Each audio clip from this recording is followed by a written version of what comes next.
మౌన పోరాటం మౌన పోరాటం. అబ్బబ్బా చిచ్చి, ఇంత స్వార్థం నిండిన మనుషుల్ని నేనెక్కడ చూడలేదు మావయ్య. ఇలాంటి ఇంట్లో ఇలాంటి మనుషుల మధ్య ఉండాలంటే నా మనసు ఒప్పుకోవట్లేదు. ఏంటమ్మా ఇప్పుడు ఏమైందని అంత బాధపడిపోతున్నావు? ఏమవడమేంటి మావయ్య, చూసావుగా వాళ్ళు ఏం చేశారు. పుట్టబోయే పాపకి బట్టలు కొనడానికి వెళ్లారంట.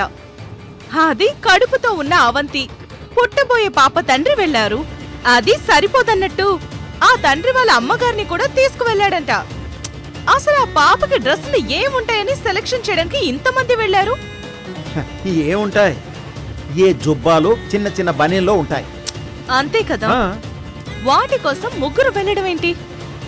అసలు కడుపులో బిడ్డ బయటికి రాకుండానే పాప అని ఫిక్స్ అయిపోవడం ఏంటి? రేపది పాపగా కాదు బాబుగా పుడితే అప్పుడేం చేస్తారు? జెండర్ ఆపరేషన్ చేయించి అమ్మాయిలా మార్చేస్తారా? అలా కూడా మారుస్తారా? అరే, పుట్టబోయే పిల్లల కోసం ఎవరైనా ఉయ్యాల కొంటారు, ఓకే. కొన్నారుగా. పోనీ ఓ వెండి ఉగ్గు గిన్నె కొంటారు, ఓకే. అది మీ ఆయన కొన్నాడు కదా. కానీ ఈ బట్టల సెక్షన్ ఏంటి మరీ టూ మచ్ గా ఉంది. నక్షత్ర, కొత్త బిచ్చగాడు పొద్దెరగడని సామెత. వాళ్ళకి మొదటి సంతానం కాబట్టి అంత ప్రేమ చూపిస్తున్నారేమో. అంటే సేమ్ వాళ్ళ అమ్మలాగే ద్వారకా కూడా మొదటి బేబీ మీద ప్రేమంతా చూపించి రెండో బేబీని పట్టించుకోరన్నమాట.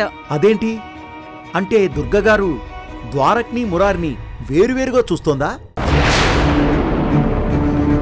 వేరువేరుగా కాదు, ఎక్కువ తక్కువలుగా చూస్తోంది.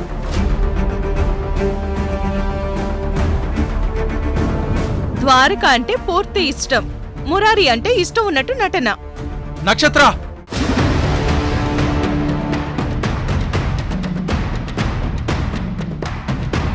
ఏంటి నువ్వు మాట్లాడేది? నిజమేగా. ఏది నిజం?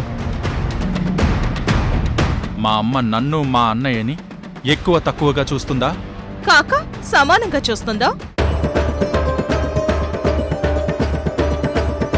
అంత సమానంగా చూసేదైతే ఏ బట్టలు కొనడానికి షాపింగ్కి వెళ్తూ నిన్ను కూడా పిలవాలి కదా. ఎవరు పిలవాలి? ఇంకెవరు? మీ అన్నయ్య. అన్నయ్య పిలవకపోతే మరి అమ్మనెందుకు అంటున్నావు? వాళ్ళతో పాటు ఆవిడ కూడా వెళ్ళింది. ఆవిడ వెళ్తున్నప్పుడు అరే అన్నయ్య నన్ను షాపింగ్కి తీసుకెళ్తున్నాడు, మీ ఇద్దరు కూడా రండి రాని నీతో చెప్పాలి కదా. కాని చెప్పలేదు. అంటే దాని అర్థం ఏంటి? ఆవిడికి మీ అన్నంటేనే ఇష్టం, వాళ్ళతోనే తన ఎంజాయ్మెంట్ అంతా, అంతే కదా. అమ్మ ప్రేమ గురించి నువ్వు మాట్లాడుతున్నావు కదా. సరే, అమ్మకి మన మీద ప్రేమ లేదు, మరి నీకైనా ఉందా అమ్మ మీద ప్రేమ? ఉండబట్టే కదా అమెరికాలో చదువుకొని ఇక్కడికొచ్చి ఇంట్లో ఉంటున్నాను. ఇంట్లో ఉండేది అమ్మ మీద ప్రేమతోనా నా మీద ప్రేమతోనా? నీ మీద ప్రేమ ఉంది కాబట్టే మీ అమ్మని కూడా ఇష్టపడే ఇక్కడ ఉంటున్నాను. చాలా. మరి మా అమ్మని అంత ఇష్టపడినప్పుడు ఆవిడ నిన్ను నన్ను పిలవలేదని ఎందుకు కోరుకుంటున్నావు? నువ్వు కూడా వాళ్ళతో పాటు వెళ్ళొచ్చు కదా. అయినా పాప జుబ్బాల సెలక్షన్కి అంతమంది ఎందుకు అని అడిగిన దానివి, మళ్ళీ మనం కూడా వెళ్ళాలని మనల్ని పిలవలేదని ఎందుకు గింజుకుంటున్నావు? ఎందుకంటే మనం కూడా వెళ్తే మనం కూడా బట్టలు కొనుక్కుంటాం కదా. అంటే అమ్మ ఇప్పుడు మనకి బట్టలు కొనదని నువ్వు అనుకుంటున్నావా? కొంటుందని నీకు గ్యారెంటీ ఉందా? కొంటే ఏం చేస్తావు? చెప్పు. మా అమ్మ మనందరికీ బట్టలు కొంటే ఏం చేస్తావు? ఏం చేస్తావని అంత స్ట్రాంగ్గా అడుగుతుంటే చెప్పవేంటి నక్షత్ర? చెప్పు. ఇప్పుడు అదే గనక జరిగితే నేను నిన్ను వదిలేసి పెట్టే బేడ సర్దుకుని అమెరికా వెళ్ళిపోతానని చెప్పు. ఏ నువ్వేమైనా అంత పౌరుషం లేని దానివా?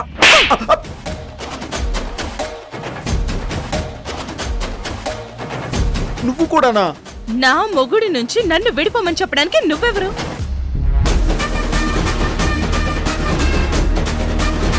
నక్షత్ర, నువ్వు మంచిగా మారి చక్కగా ఈ ఇంట్లో కలిసిపోయి ఉండాలనుకున్నాను. కానీ నువ్వు ఏదో రకంగా ఈ ఇంటి నుంచి బయటికి వెళ్ళిపోయి ఆ సువర్ణ దగ్గర చేరాలని చూస్తున్నావు, అంతే కదా?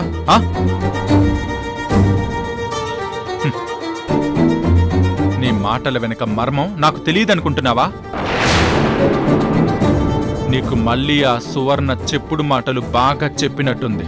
అందుకే నువ్వు మళ్ళీ మొదటికే వచ్చావు. అరే, ఆవిడ చెప్పింది ఆవిడ నన్ను మార్చింది అని అంటావేంటి? ఏ అందులో నిజం లేదా? అన్నీ ఉన్నా అల్లు నోట్ల శని అని ఏదో ఉంది కదా, అలాగే ఉంది నీ విషయం. అరే, అక్కడ 10,000 మంది పనిచేసే కంపెనీలు పెట్టుకొని ఇలాంటి ఫ్యామిలీలు ఎంతో మందిని పోషించగలిగే రేంజ్ ఉండి నువ్వు ఎప్పుడు ఈ దరిద్రపు కొంపలో పడి అన్న రాముడు అమ్మ దేవత అని ఇక్కడే ఏడుస్తావు. నక్షత్ర,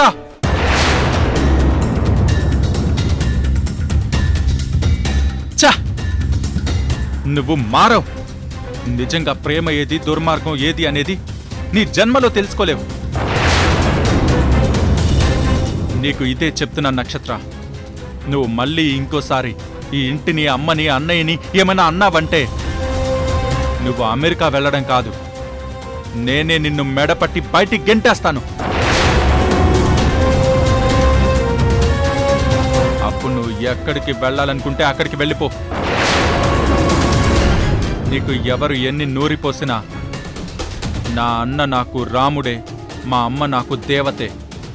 అది ఇంకెప్పటికీ మారదు.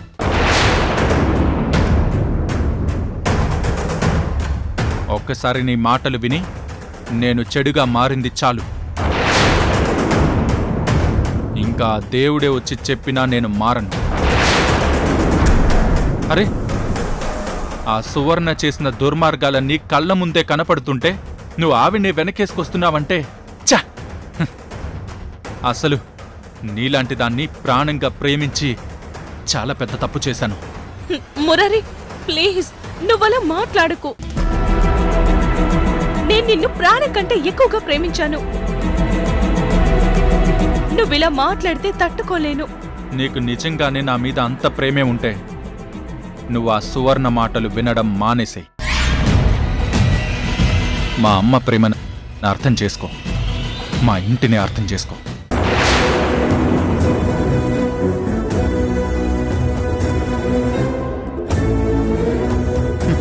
అమ్మ నక్షత్ర, ఏంటమ్మా ఇది?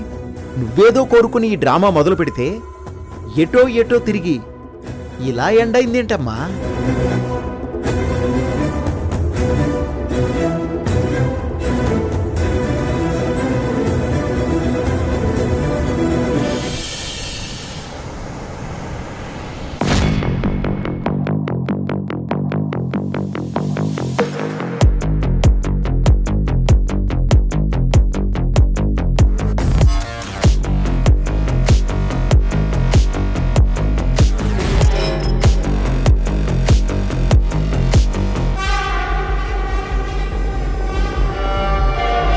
మేడం, ఏం కావాలి మేడం?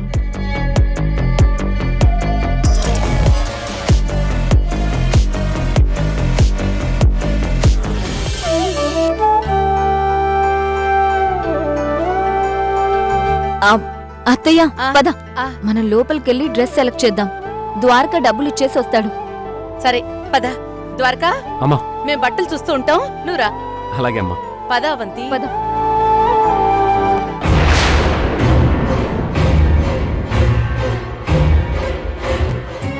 అత్తయ్య, నువ్వే నన్ను పట్టుకొని జాగ్రత్తగా నడిపిస్తున్నట్టున్నాడు. అప్పుడు ద్వారకా చూసినా డౌట్ రాదు. అలాగే. నేనెప్పుడు ఇలా బయటకు వచ్చిందే లేదవంతి. సరే చేంజ్, అందుకే ఇలా తీసుకొచ్చా. నా మంచి కోడలు. సరే జాగ్రత్త అత్తయ్య, ఎక్కడో మెట్టు.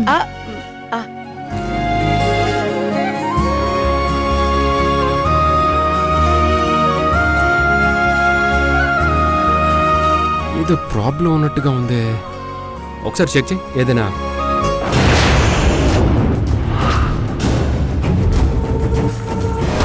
ఇంట్లో అంటే అంతా అలవాటు చేసావు కాబట్టి కళ్ళతో చూసినట్టే నడిచేసి ఎప్పుడు ఎవరికి అనుమానం రాకుండా చేయగలిగాను.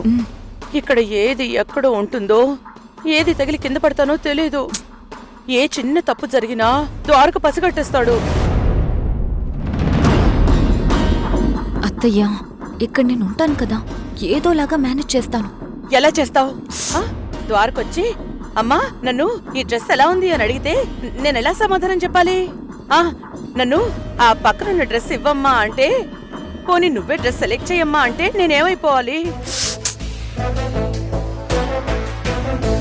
అత్తయ్య ద్వారక నీకేదైనా డ్రెస్ చూపించబోయే ముందే నువ్వు కంట్లో ఏదో నలక పడినట్టు ఆ. ఇంకేదో యాక్టింగ్ చేయొచ్చు కదా. ఈ హడావిడిలో ఉండగానే నేను నీకు బ్లూటూత్ లో అదెలా ఉందో చెప్తాను. నువ్వెంత చెప్పినా నాకెందుకో కంగారుగానే ఉంది. ఇంతకు ముందు చూడు, అక్కడ మెట్టుంది, ఇక్కడ ఇది ఉందని అని చెప్పగలిగావు. అదే ద్వారక పక్కనుంటే చెప్పగలవా? కార్లో అంటే కళ్ళు మూసుకుని పడుకున్నట్టు నటిస్తూ వచ్చాను. ఇక్కడ ఇంకో రకంగా చేయాలి అంటున్నావు. నన్ను తీసుకురాకపోయినా బాగుండేది. అత్తయ్య, ఆ, ఇంట్లో రఘురాం నక్షత్రం ఉన్నారు. మ్, నేను షాపింగ్ నుంచి ఎంతసేపటికి వస్తానో తెలీదు. మ్. వాళ్ళేదైనా నిన్ను ఇరికించే పని చేస్తే నువ్వు చాలా తేలిగ్గా దొరికిపోతావు. అందుకే నేను నీ దగ్గర ఉంటేనే మంచిదని నిన్నిక్కడికి తీసుకొచ్చాను. ఏంటో నువ్వు చెప్పిందంతా బానే ఉంది గాని ఇక్కడ ఏం జరుగుతుందోనని భయంగా కూడా ఉంది.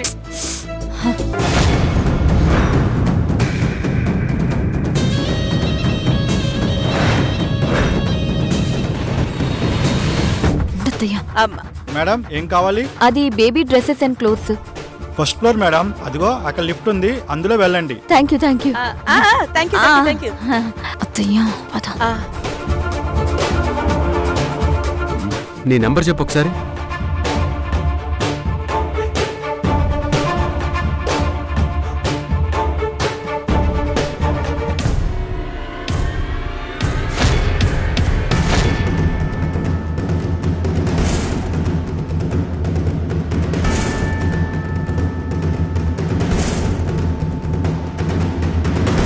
అత్తయ్య, రా.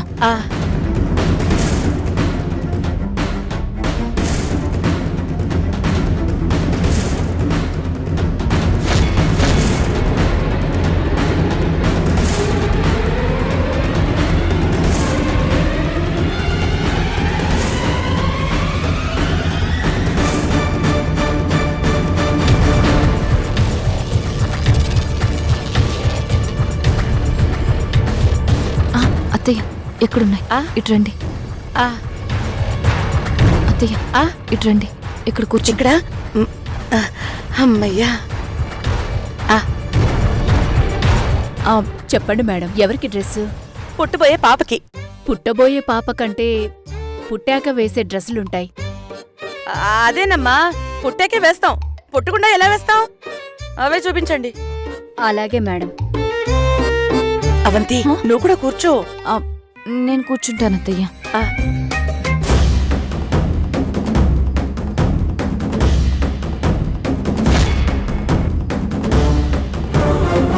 అది చూపించండి. ఏం చేస్తున్నారు? ఇంతసేపు ఏంట్రా? రా, వచ్చిలా కూర్చో.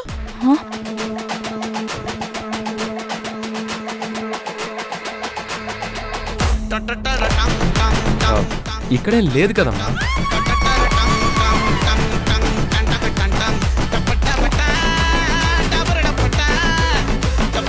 అంటే ఆ పక్కనున్న స్టూల్ లాక్కుని కూర్చోరా, అది కూడా తెలీదు. అదిలోనే హంసపాదం. ఏం జరుగుతుందో ఏంటో, ఇలా ఇరుక్కున్నానేంటి? నేను కూర్చోలే గానీ మీరు ఇక్కడ చూస్తూ ఉండండి, నేను అలా పక్కకు వెళ్ళి చూస్తాను. సరే, నువ్వు వెళ్ళు. వెళ్ళి చూడు. అత్తయ్య, ఏంటిది ఇలా అనేసాం? కొంచెం ఉంటే ఇప్పుడే ద్వారకకి నిజం తెలిసిపోయేది. అదే మరి, ఇలా జరుగుతుందని నా భయం. నాకేం తెలుసా ఇక్కడ చైర్స్ లేవని? నువ్వేమో చెప్పలేదు. సారీ అత్తయ్య, ఇందులో తప్పు నాదే. పక్కన చైర్స్ లేవని చెప్పకపోవడం నా తప్పే. ఇదిగో అత్తయ్య, నీ ఎడం పక్కన 20 అడుగుల దూరంలో ద్వారక ఉన్నాడు. పాపకి జుబ్బాలవి చూస్తున్నాడు. ఈసారి కొంచెం జాగ్రత్తగా ఉండండి. సరే సరే. ఇప్పుడు మనం ఉన్న చోటు నుంచి ఎంతెంత పొడవు వెడల్పు ఉన్నాయో చెప్పు. అలాగే ఇక్కడ ఏమేమి ఉన్నాయో కరెక్ట్ గా చెప్పు. సరే.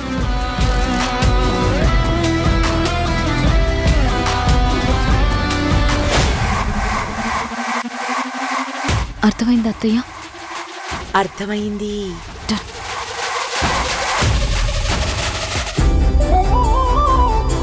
అసలు ఇలాంటప్పుడు దుర్గ ఇక్కడ ఉంటే బాగుండేది.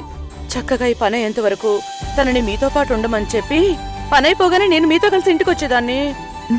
అలా అయితే ఇప్పుడు అత్తయ్యకి ఫోన్ చేసి ఇక్కడికి రమ్మన్నా? ఆయన తను ఇక్కడికి ఎలా వస్తుంది?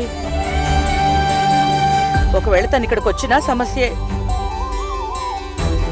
మా ఇద్దరిని ఒకే చోట ద్వారక చూసినా ఇంకెవరైనా చూసినా ఇంకేమైనా ఉందా? అందువల్ల తను అక్కడే ఉండని. బా ఎంత బాగుంది. ఒక్క నిమిషం అమ్మా. సరే గోదావరి, జాగ్రత్త. ఏదైనా అవసరమైతే ఫోన్ చేయి. క్యాబ్ బుక్ చేసుకుని వెళ్ళు, అర్థమైందా? ఏమైంది నాన్న గోదావరికి? వాళ్ళ అమ్మమ్మ మెట్ల మీద నుంచి కింద పడిందట, అందుకనే వెళ్ళిపోమని చెప్పాను. అయ్యో, తనకి డబ్బులేమైనా కావాలేమో మావయ్య. పంపిస్తానమ్మా.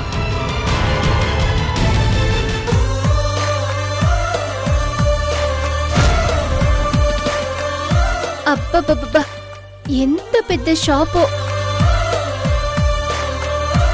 అమ్మా, తాతయ్య, ఇప్పుడు నాకు ఈ షాప్లోనే బట్టలు కొంటారా? అవునమ్మా, ఇక్కడే కొంటాం. ఏమ్మా, ఈ షాప్ నీకు నచ్చలేదా? నచ్చలేదా అని అడుగుతున్నావేంటమ్మా? నీకు తెలియట్లేదు, నేను ఎంత పెద్ద షాప్కొచ్చానో తెలుసా?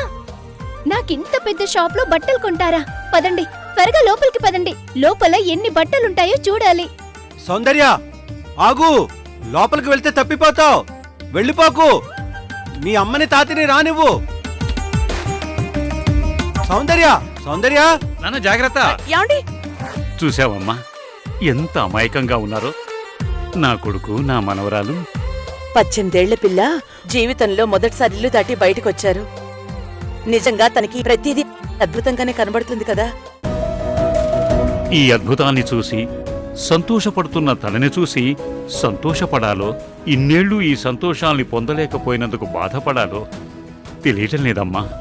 ఈ రోజు నుంచి తన జీవితంలో ప్రతి క్షణం ఇంతే ఆనందంగా, ఇంతే హృదయంగా గడుస్తుందని సంతోషపడండి మావయ్య.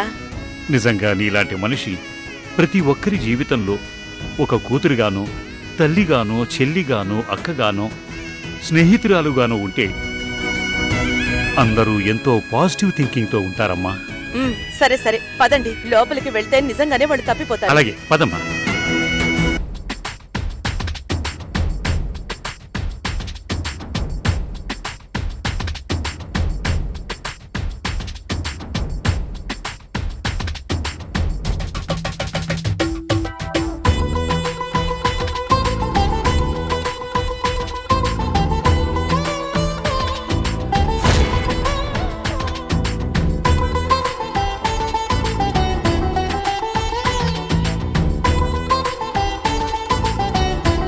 మేడం గారు, ఏం కావాలి? బట్టలు ఎవరికి మేడం? నాకే. ఫస్ట్ ఫ్లోర్కి వెళ్ళండి మేడం. ఉండండి, మా అమ్మ, నాన్న, తాతయ్య అందరూ రావాలి. వాళ్ళు వస్తే పైకి పంపిస్తానులేండి. ఈ లోపల మీరు పైకి వెళ్ళి ఏం కావాలో సెలెక్ట్ చేసుకోండి. వెళ్ళండి మేడం. పర్వాలేదు, మీరు వెళ్ళండి మేడం. సుమతి,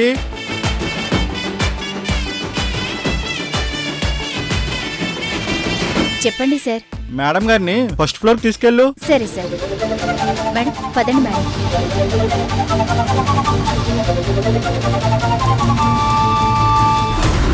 సౌందర్య, సౌందర్య, అయ్యో ఎక్కడికి వెళ్ళిపోయింది? తప్పిపోయినట్టుంది. ఎక్కడికి వెళ్ళిపోయింది సౌందర్య? సార్, ఏం కావాలి సార్? మా అమ్మాయి లోపలికి వచ్చిందండి, ఎటో వెళ్ళిపోయింది. అయ్యో, ఇంత పెద్ద షాపులో మా అమ్మాయి ఎక్కడుందని వెతకాలి. అమ్మ సౌందర్య, అమ్మ సౌందర్య. సార్ సార్ సార్, సౌందర్య, మీరేం కంగారు పడకండి. అబ్బా ఉండవయ్యా, అమ్మాయి తప్పిపోయిందని నేను ఏడుస్తుంటే నువ్వు కంగారు పడొద్దంటేవేంటి? సార్ ఉండవయ్యా. అమ్మ సౌందర్య, సౌందర్య. అయ్యో, ఎక్కడికి వెళ్ళిపోయింది? అయ్యో, తప్పిపోయింది నా కూతురు. అయ్యయ్యో.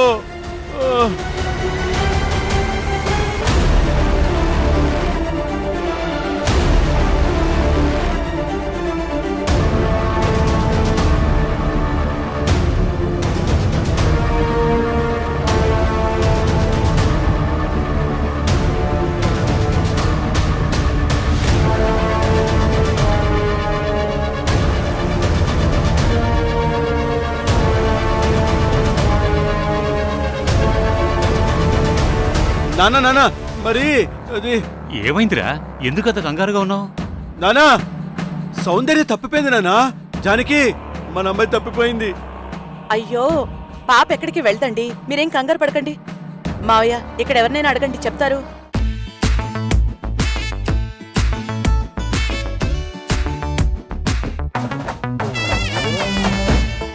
బాబు ఇప్పుడే ఓ 18 ఏళ్ల అమ్మాయి లోపలికి వచ్చింది. లంగా ఓని వేసుకున్న అమ్మాయ్యా సార్? అవునవును. ఇప్పుడే ఫస్ట్ ఫ్లోర్కి వెళ్ళింది సార్. అవునా? మరి ఇందాక నుంచి నేను కంగారు పడుతుంటే నువ్వు చెప్పవేంటయ్యా? ఎక్కడ సార్, నన్ను చెప్పనవ్వకుండా మీరు ఏడుపు మొదలు పెట్టేశారు కదా. మరి కూతురు తప్పిపోతే ఏడవకుండా నవ్వమంటావా? నువ్వే మనిషివయ్యా. అయ్యో యాండి, పాప మా ఆయన ఎందుకంటున్నారు? పదండి లోపలికి వెళ్దాం. ఇక్కడ లిఫ్ట్ ఉంది, వెళ్ళండి. పదండి. రండి, రండి. మీ కాళ్ళు పట్టి షూలేస్ కట్టాల్సిన కర్మ మహేంద్రకేం లేదు. ఏ ఎందుకు లేదు? ఇప్పుడు కూడా మీరు ఈ ఇంట్లోనే ఉన్నారు కదా, మా డబ్బులే తీసుకుంటున్నారు కదా. ఆయన చేత అన్ని రోజులు అన్ని పనులు చేయించారు కదా. కాబట్టి ఇప్పుడు మహేంద్ర షూలేస్ కడతాడు. కట్టడంలో తప్పే ఉంది.